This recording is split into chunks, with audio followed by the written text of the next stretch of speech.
freaking first cut. Golly.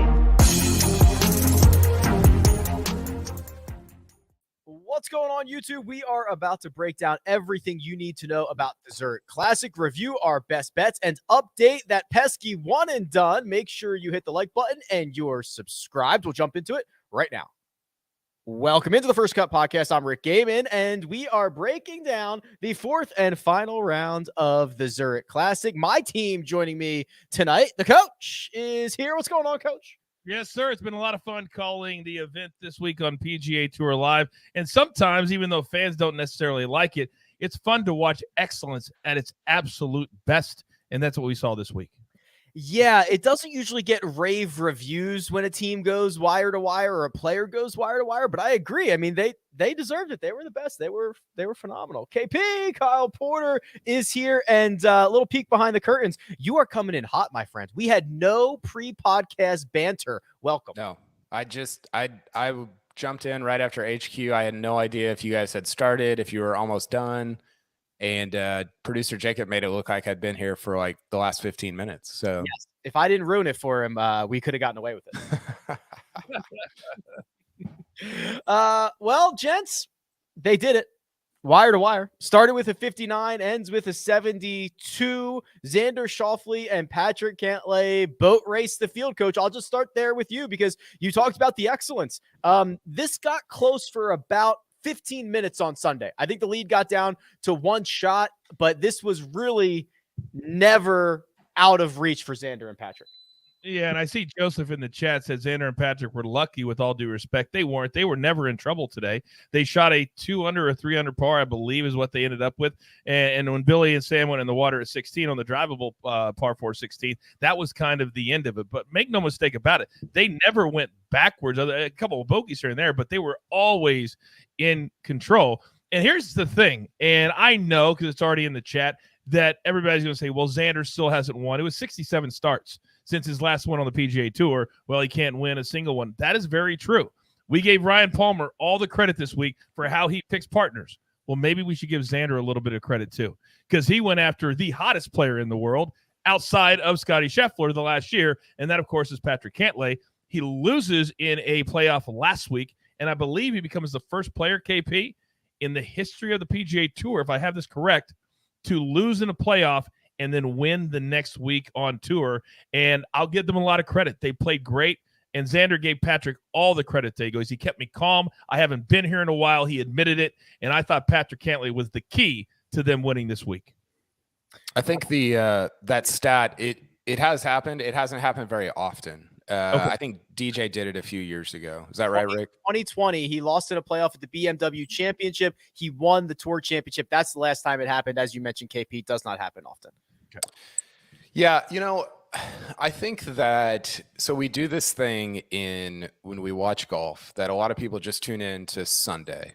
And so Sunday becomes this sort of narrative for the entire week. And sometimes that's fine. Sometimes it fits, right? I think that even something like what we saw from Scottie Scheffler at the Masters, what you saw on Sunday was kind of an extension for the most part of what you saw throughout the week, which was steadiness, taking care of the par fives, forget the 4-putt at the end there. But what you saw on Sunday from Cantlay and Schauffele was actually a deviation from what you saw the rest of the week. They shot 72 on Sunday, but that's all they needed to shoot. Right. Right. Like that was the whole point of shooting 59, 68, 60 over the first 54 holes. And my big takeaway, well, two things. One, I think going to wire to wire in this event is really impressive. Like, I think it's impressive no matter when it happens, but especially in this event that gets really weird and volatile early on. It's just kind of like you see a ton of movement. And when you go wire to wire by shooting 59 to the end, I think that's big time. And then the second takeaway is something that I can't remember what I was going to say about. I think there's a case to be made that Cantlay and Schauffele are the best two-man team in the world. I don't know that that's true. I agree. But I think there's a legit case to be made based on what they did at the President's Cup, what they did at the Ryder Cup, what they did at this event last year, and what they did at this event this year. I would make a case against that actually, because I there's some stuff there that I haven't loved like in early on with them, but I do think they have a legit. We don't talk about teams a lot in golf. We rarely talk about them outside of the team events, but if we were to talk about them, I think they have a real case to make for that title. And I thought it was really cool, and we don't talk about this a lot too, the behind the scenes type of stuff, but they gave credit to what, KP? The plane ride in 2019 to the President's Cup, which made them friends. And after calling this event, this is my second time, and the better friends you are in this event, I feel like the better you play. Look at Bubba and Harold Varner today. They were just shucking it up for 4 rounds. Xander and Patrick are best friends. And when you're best friends, then you don't have to apologize. You don't have to worry about it. You know, after the event's over, you're still going to roll on down the road. I thought that was big time and played into them being successful, not only the last couple of years, but today. I was asked on HQ last night, KP, what this would mean, what a win would mean for Patrick Cantlay and Xander Schauffele. I kind of argued nothing. You know, 1.2 million bucks, a bigger bank account, I think is basically the argument. Is there more to it than that? Obviously, we can talk about the Xander victories and Cantlay gets to add another, but this does not change our perspective on these guys in any substantial way, right? No, I don't think so. You know, the thing I was thinking about on Sunday is that they get Kapalua, right? They get to go to Kapalua. Correct. Yes. So now Xander has won twice since 2017, and he'll be making his 5th straight trip there.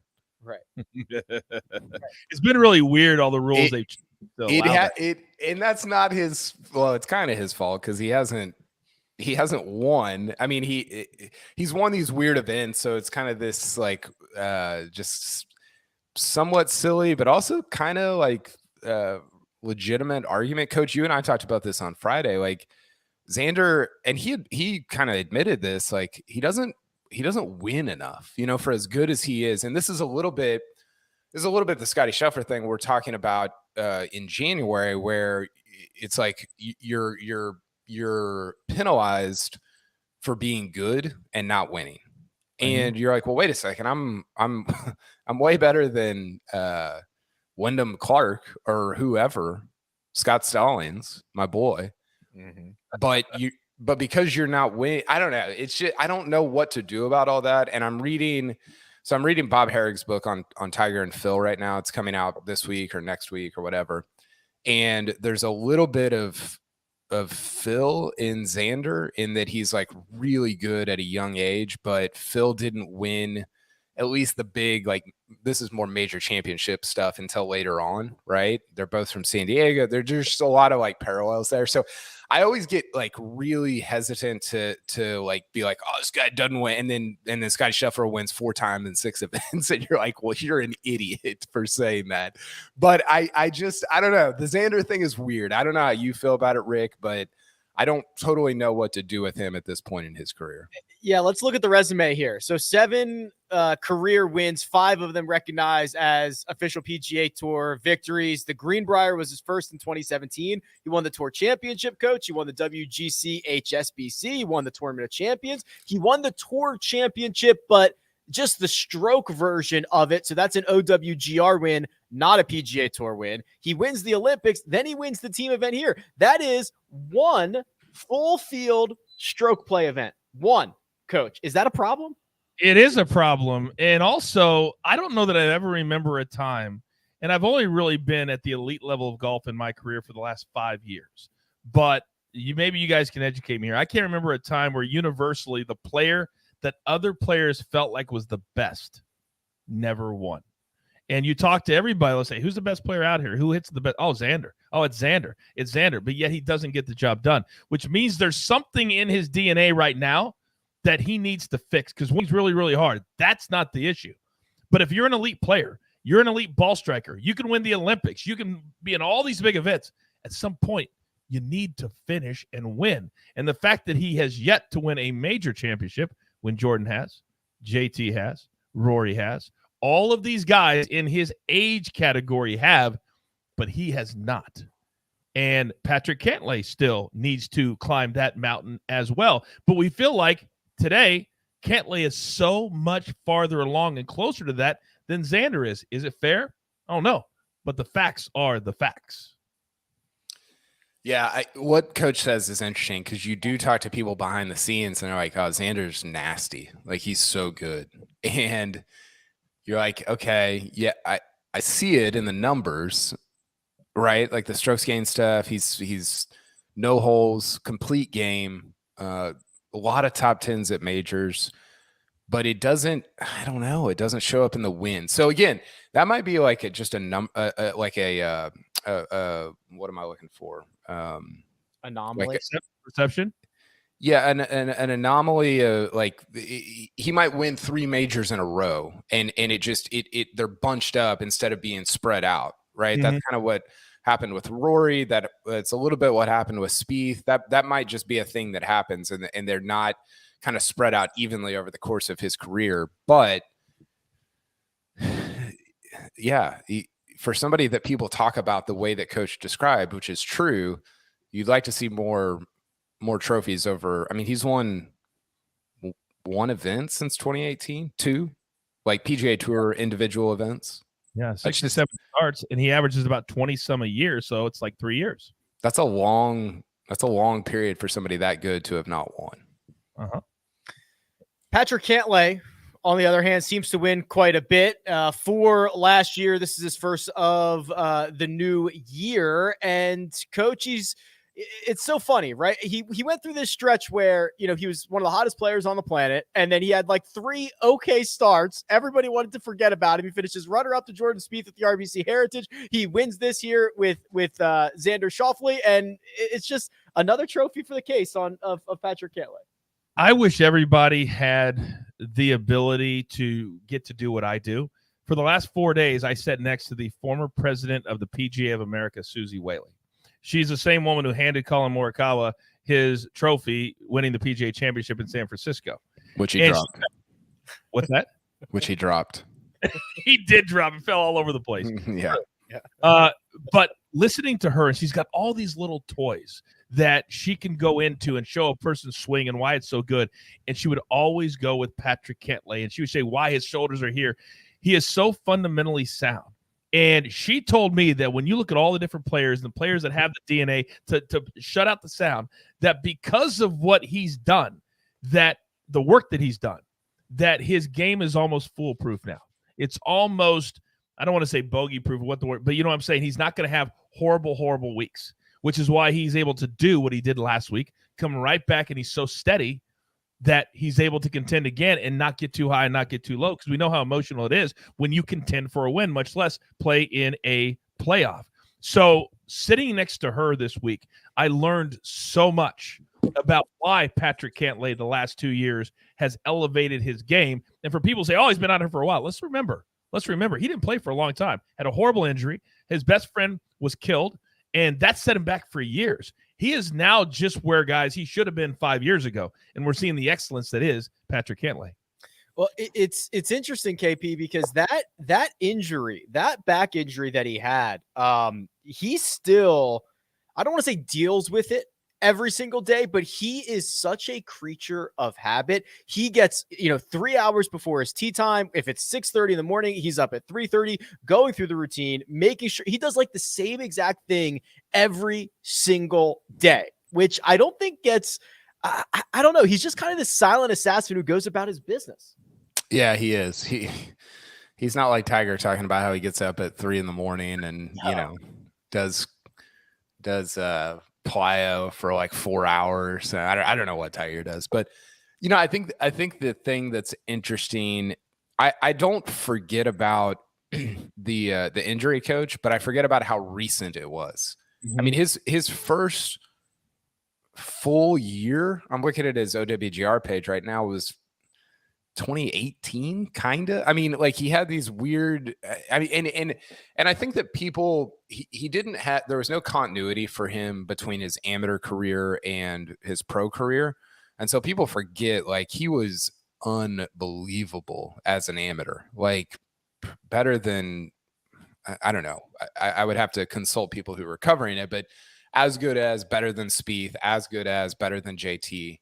But because he had that time off in 14, 15, 16, and into 17, you just kind of forgot about it. And he's been, to your point or to Susie Whaley's point, like he's so consistent, except for, this got brought up in the chat, the major championships. And I think that's weird because his game seems like, Rick, it should fit the majors perfectly, right? Yeah. No holes. He can get up and down from anywhere. He flushes it from with his irons. Like it doesn't, to me, it has to be at least a little bit mental at the major championships, because the game that I'm watching where he's playing at TPC Louisiana, he starts the year with 7 straight top 10s, whatever the number was, or he had 7 top 10s in a row on the PGA Tour. That game is major championship, like should be contending all the time, and yet he hasn't. And I don't know how to reconcile that, Rick. It doesn't make a lot of sense, because you're right. He's got the short game. He's won the Memorial twice. He can do tough condition. He can do a lot of different things. And coach, he's 2 for 20 in terms of top 10s at major championships. A couple of years ago, I asked Kyle, I said, when would you start getting concerned that Jon Rahm hasn't won a major? And he said his 20th major.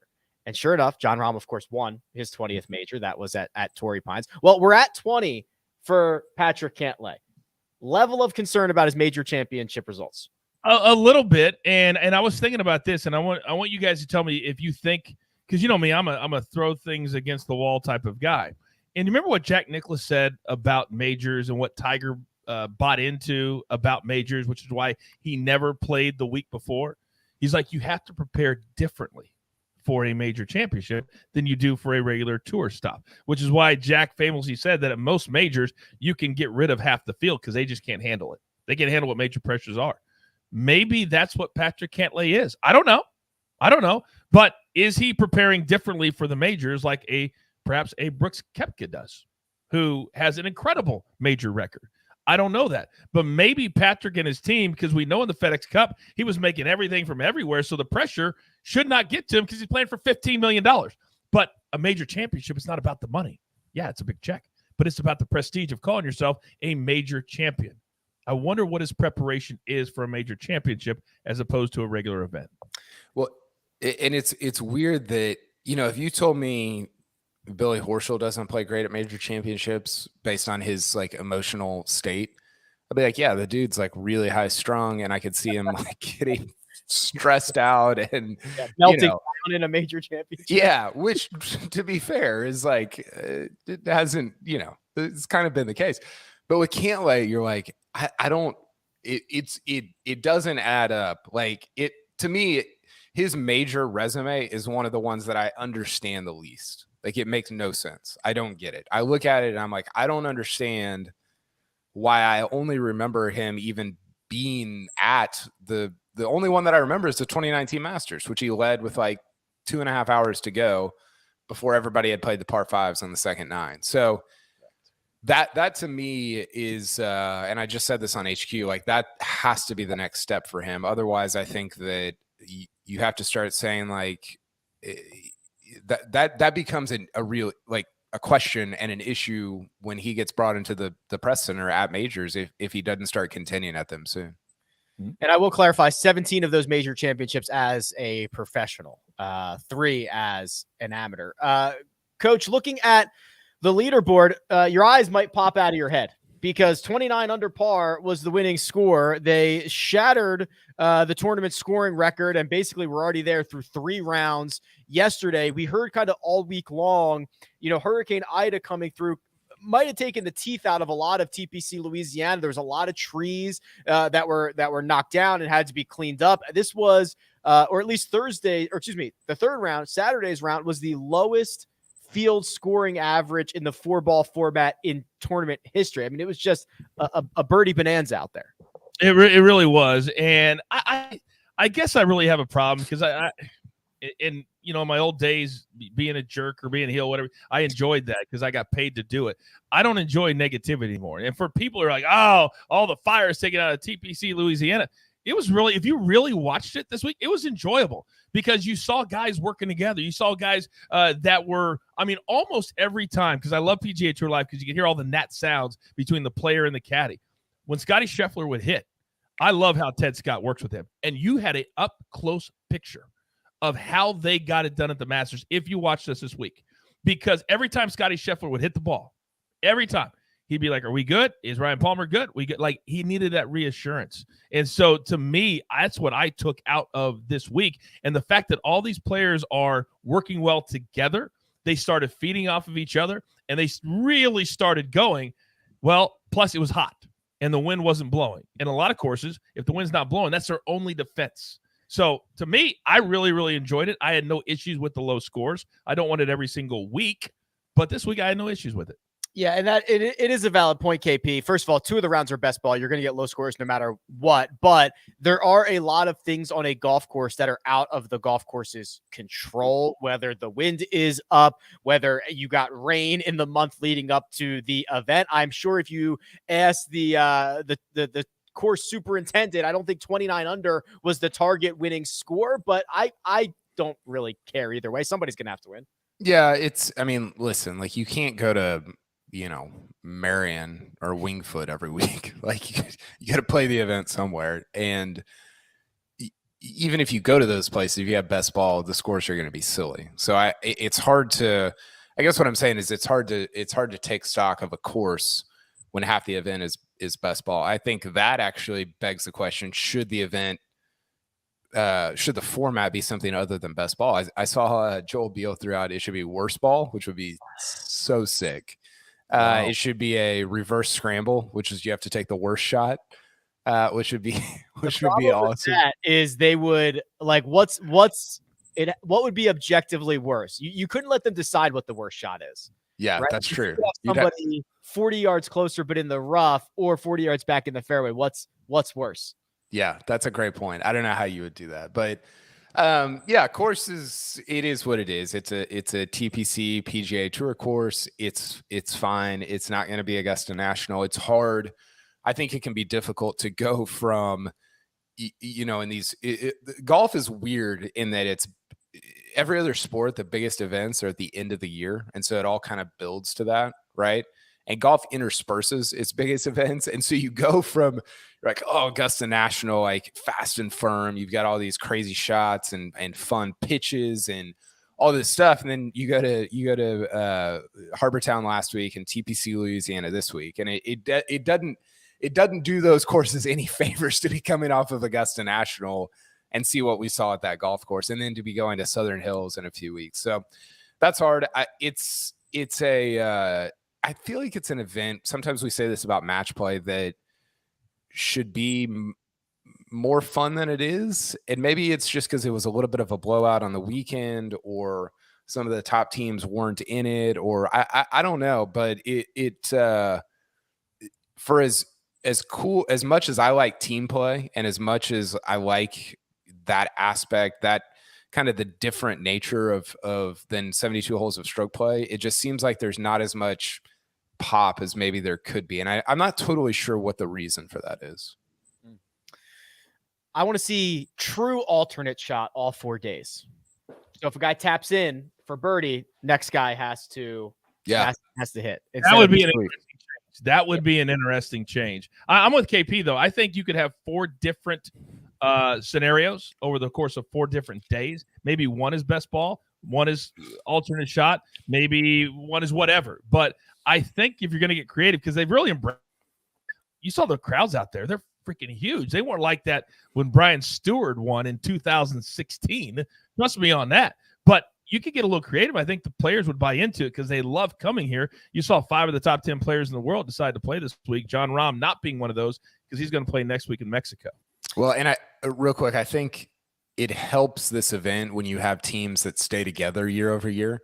Because people are like, remember, that team played together last year. Like, the team I'm already excited about next year is Zalatoris and Davis Riley. I hope they stay together, because I think a lack of continuity when you break teams up and this guy's with this guy, it just, I don't know. I think that makes it makes it difficult to follow year over year. So I think when fans have a continuity there. If I remember a Cantlay at Schauffele, I remember whoever, I think that helps the event going into the future. You got to sign a 3-year deal with your partner. That would be sick. Jay Haas or Bill Haas might be in trouble. Yeah. Gentlemen, I want to get to some other notables. We'll talk about our best bets, our one and done. But first, we're going to take a quick break and hear a word from our partners. They call me Tech God Willy Wonka. Up to my gobstoppers in secrets. And it's all true. I'm talking to someone from another planet. Do you know what this is? Do you know what this means? Go. Take him. Now. The world's been asking, who am I?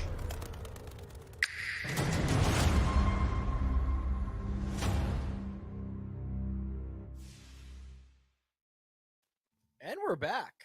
Gentlemen, it felt like a runaway wire-to-wire victory from Xander Schauffele, Patrick Cantlay, 29 under par, breaking the tournament scoring record. But, Coach, just 2 shots back, Sam Burns and Billy Horschel, and I'm looking through their scorecards.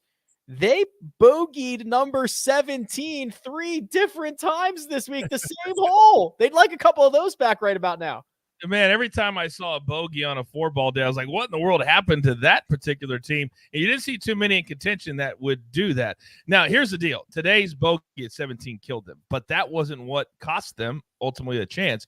It was going for the green, which was the right play by Sam Burns and going in the water and then having to drop and getting up and down for par.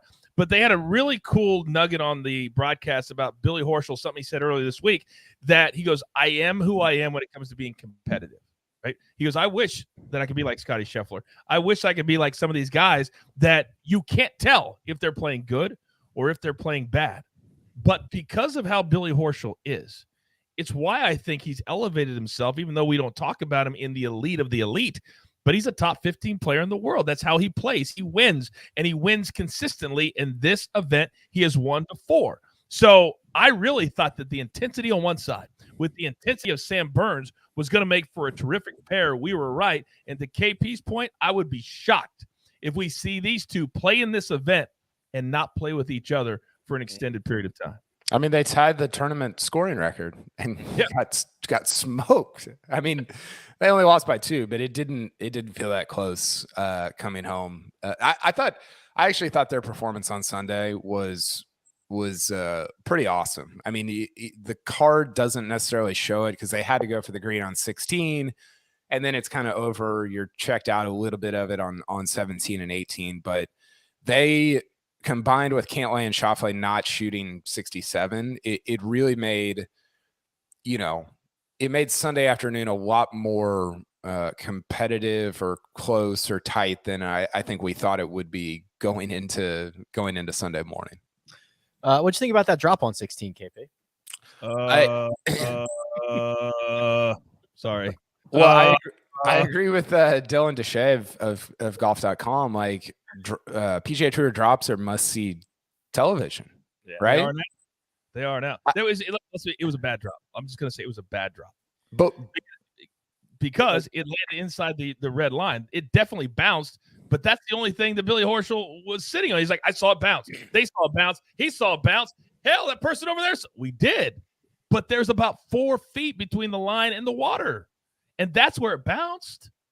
So they got a ball to get that drop. There was not a definitive angle, but Coach, if you made me bet $10,000 on it, I'm taking the it never crossed side of the action on that one.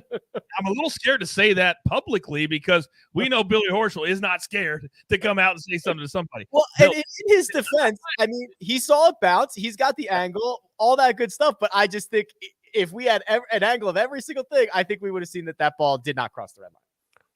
There has to be, I mean, we can put cameras in pylons. We have to be able to measure like there has to be a way to figure that out without just relying on somebody saying they saw something bounce from 300 yards away, right? Well, when you have 30-some cameras out there, and we all work for CBS, and that's who had the coverage today. To me, if you have water, there's a lot of water. Wouldn't it make sense to put little cameras where right along that line? So if there's ever an issue, you could go to that camera, just like you'd have a camera in a base or a pylon in the NFL. So I completely agree. Even especially on a drivable par 4 where you know that left side is probably going to come into play. Even having a camera on the other side of the water would give us that angle. But KP, it kind of does open up a can of worms. Like, how much should the coverage play into this? This is kind of the whole normal sport idea where some guys are always on camera, some are never on camera. Billy Horschel is staring directly in the camera saying, do we have that on television? Which, like, for 90% of the field, can't even ask for that. And they're getting kind of a different it's such a fascinating concept in our sport. It totally is. You know what it reminded me of, Rick? The Victor drop? Yes. In the first round of the Players last year, right? 2021. Yeah. On 11, he hits it. I don't know if you remember this, Coach, but he hits it. He goes for it on 11, the par 5, and it crosses, but nobody sees it cross. And so he's trying to play it safe. So he's going to go back on the other side of the water. And then finally somebody on the Every Shot, or what's their Every Shot Live? Is that what it's called? I get that confused with the Masters. No, they do show every lot. One of the streams shows every shot. We call it like Every Shot. I don't even know what we label it. I work. So. Yeah, whatever it is. Finally showed that it had crossed and his original where he was going to drop was correct. But it's such an imbalance of like it doesn't protect the entire field. It tilts it toward who's on, and I actually thought that Hovland, when it was Every Shot Live or whatever it's called, it kind of highlighted that the fact that we don't have that every week, and you do have it for the leaders or PGA Tour Live or whatever, and it's just such a strange thing that doesn't happen in any other sport, right? Like even in tennis, like when you're on a lesser court, you still have like, or maybe do they have like the Hawkeye thing on lesser courts, like in Wimbledon and everything? Yeah. The VAR review thing. It's on every court. Yes. So golf is and I guess it makes sense because it's like the most spacious in terms of like square footage. It's the most difficult to literally cover with cameras or whatever, but it does. And I don't know that there's a great solution to it, but it does highlight the fact that it's such a weird, bizarre thing that I don't know what the solution is. Yeah, I don't either. So we'll see if somebody can figure it out. Coach, maybe the biggest surprise of the week, the South Africans, Brandon Grace, Garrick Higgo, finished T4 in contention for the vast majority of this event. Leading into the week, these two had struggled. Neither of them had a top 20 finish in the calendar year. This marks the first for both of them. And when I talked to Mark on Saturday night, he just kind of reiterated, this really is a team event. And if you can kind of get a good, comfy pairing, Brandon Grace playing the savvy vet in that group, it can really carry a couple of guys who have really struggled with their game. Yeah, that's a very Mark answer, to be honest with you. Always looking for the positives and everything. Always looking for the feel good and everything. Let's be real today. I actually got a note today on Instagram. Swear to God, I got a note that said I was too critical of the players, that I was unprofessional because I was pointing out the bad shots, that I was pointing out the fact that somebody was 182nd in the FedEx Cup. Well, in our world, that's not very good. So you're supposed to say that. Now, with that being said, there was a lot of players at the top of the leaderboard, and you could look at them. Redmond Ryder, Riley Zalatoris, Bradley Steele, all these guys, Higgo and Grace, and they should have finished better than T4, to be honest with you. They should have been in second. They struggled a little bit coming in. But when you got two guys like this, and Brandon Grace has been good on the European Tour, he showed up in some majors, but he's never got footing here on the PGA Tour substantially. This is a great event that you can come to. And even Bill Haas did it by making the cut with his dad, and find your game while still being able to maybe make the cut, earn some points, and earn some money. That's what this event is great for. And we're seeing maybe, and I would keep your eye on next week and the next couple of weeks and see which guys this week that are not stars, that are not mainstays, really use this good finish to elevate themselves over the course of the next 3 weeks before the next major. Two things. One, Garrick Higgo is not very good. I'm sorry. He's not. Go ahead, Rick. Do you think that winning as early as he did ended up being like a net negative? Yes, because he shouldn't have won. If you look at his strokes gained at that event, it was you never, like, I forgot what it was, 2.5 or something, some number that you never, ever, ever, ever win on on the PGA Tour, and everybody just fell apart around him, right? Yes. He posted and everyone melted down. Chesson Hadley, like, just well, it was Chesson Hadley. Chesson Hadley had a 1. Yeah, he got just vaporized over the last 3 holes, and so it's a little bit.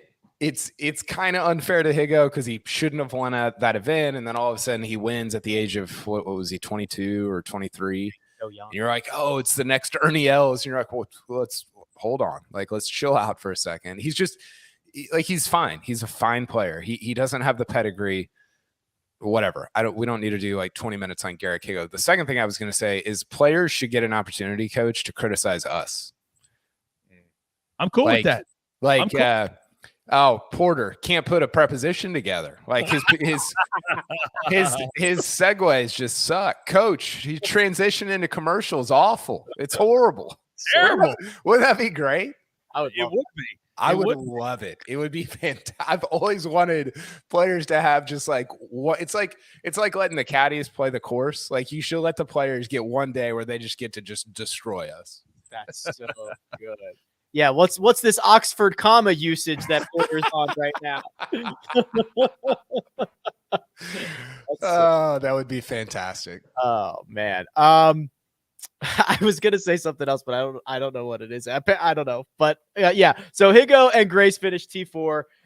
Good for them. They'll bank some FedEx Cup points. They'll bank some money, and maybe they can build something off of this. Gentlemen, we only have a couple things left to do. We're gonna do our best bets, and we have a one and done update. And there was some money to be earned in this one and done. We're gonna hit both of those things, but first we're gonna take a quick break and hear a word from our partners. And we're back. Best bets, 50-50. We were 2-2 here. Coach and I were losers. Kyle and Mark, winners. KP, you had Xander Schauffele over Colin Morikawa and Victor Hovland. It was -110. They did much more than just beating that pair. They beat every single pair. Yeah, feel great about it. Although I like Mark's better. Mark's was great. I love that one. That was actually the one. So I can't remember how it came up when we did this, but everyone was like, Riley Zalatoris top 20 for even money. That number feels way off. And it did, especially when you only had to beat. There's only 80 teams. It wasn't like a normal event. You had to beat 140 guys. You only had to beat 60 teams. I think the wild card there was Riley's had a weird year in that he finished second, but then he's missed a bunch of cuts. So you're like, I don't, like, the ceiling is high. I just don't know what I'm getting. And he was great this week. Obviously, they finished what, T5? Yes. Yeah, they shot a 66 today, by the way. Yeah, it was sick. It was T6 when they finished, but yeah, they made a lot of money and a lot of points today with that 66. Did you see the putt to make it 66, Rick? Yeah. Unreal. How good. Huh? I said, how good was that?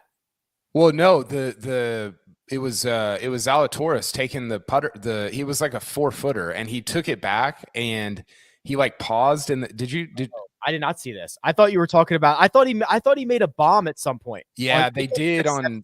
Yeah, I think so. Okay. On 18, Zalatoris had like a 4-footer, which you guys know how that goes. But he took it back, and it was like, I was like, is he gonna forget to bring it forward? Like, it looked like he just was like, I thought somebody had hit pause on the TV. Something needs to be done. There needs to be like an explicit warning on there before he makes his move with the putter. I would have thought my stream was buffering if I saw that. The same warning needs to be when Victor Hovland's pitching the ball too, I might add. Yeah.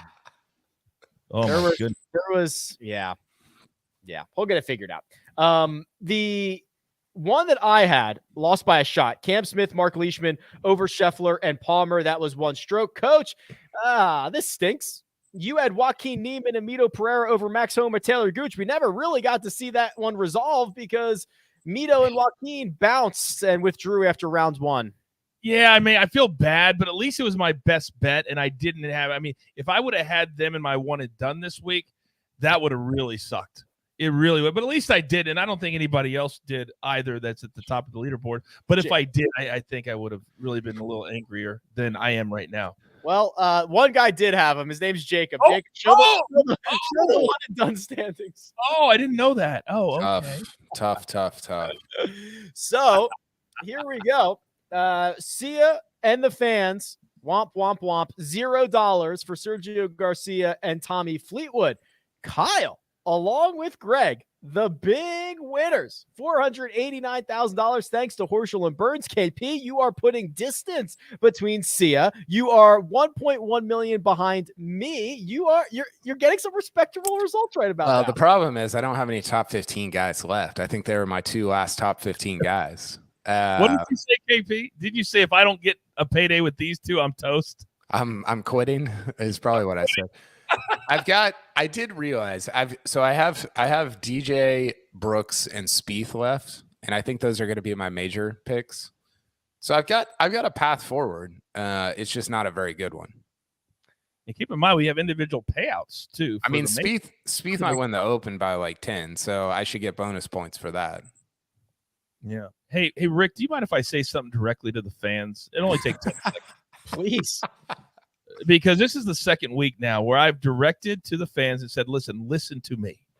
I work for the PGA Tour. I see these guys every week. Do not take Garcia and Fleetwood this week. And nobody wants to listen to me, Rick. So maybe after another big fat donut, they'll listen to me next week.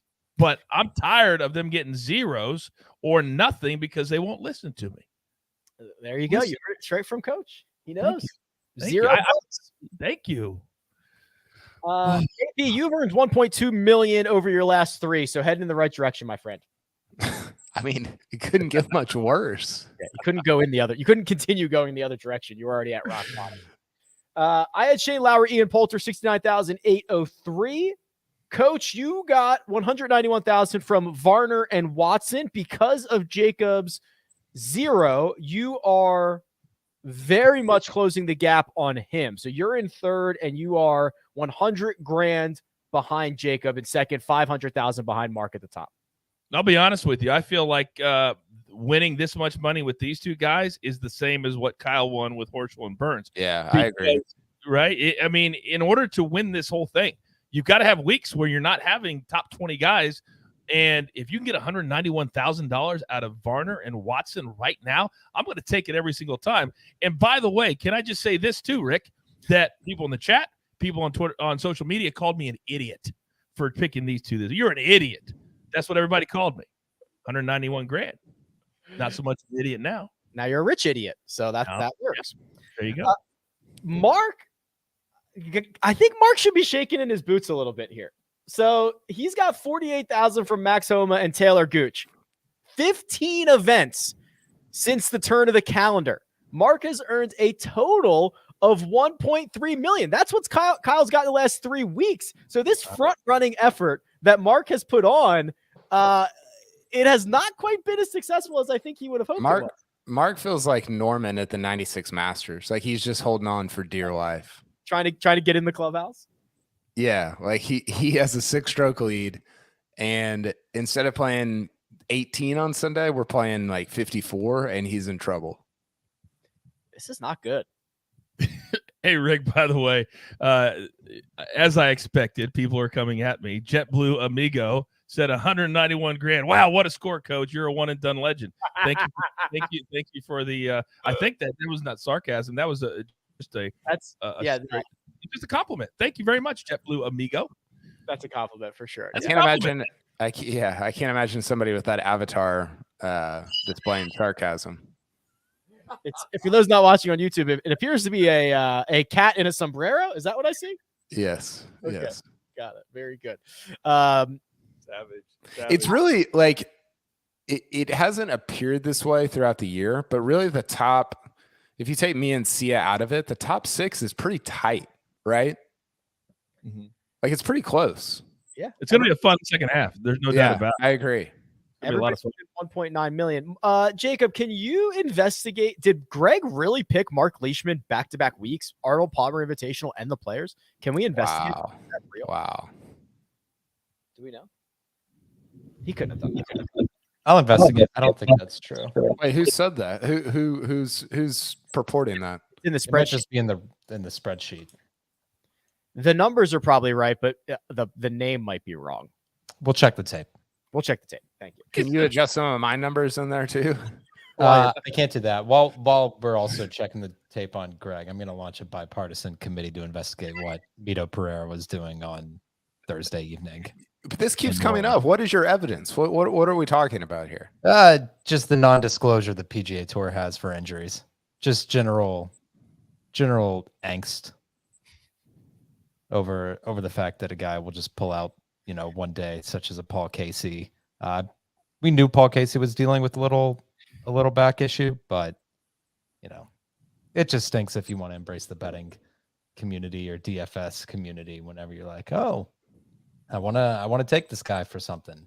Do you have a solution, or is this just screaming at clouds situation? I think it's mainly screaming at clouds, but you would think there has to be some sort of self-reporting situation. You know what Tiger would say, Jacob?